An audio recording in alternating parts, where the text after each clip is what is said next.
एक छोटे से गांव में एक पुराना कुआं था जिसे लोग भूतिया कुआं कहते थे।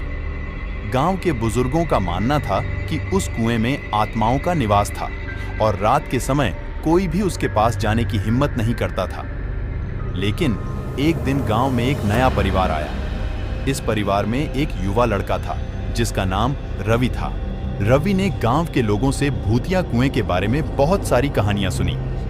वह स्वभाव से बहुत ही जिज्ञासु था और उसे उन कहानियों पर विश्वास नहीं हुआ।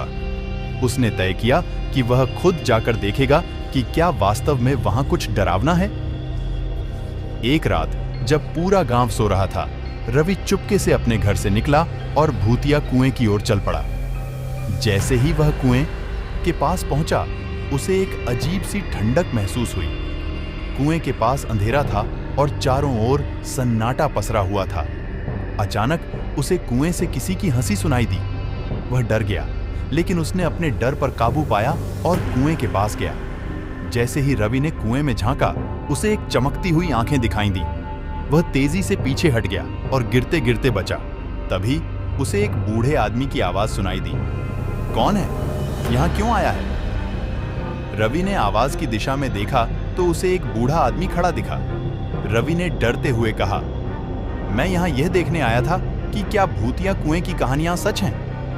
बूढ़े आदमी ने हंसते हुए कहा, यह कुआं सच में भूतिया है। बहुत साल पहले यहां एक औरत की आत्मा को बांध दिया गया था।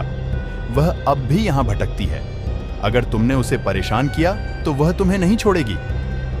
रवि ने डरते हुए कहा, मुझे माफ कर दो, मैं अब कभी यहां नहीं आऊंगा। बूढ़े आदमी ने गंभीरता से कहा, जाओ और किसी को यहां मत लाना।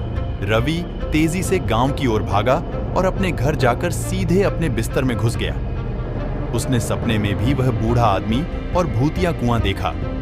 अगली सुबह उसने गांव के लोगों को सब कुछ बताया।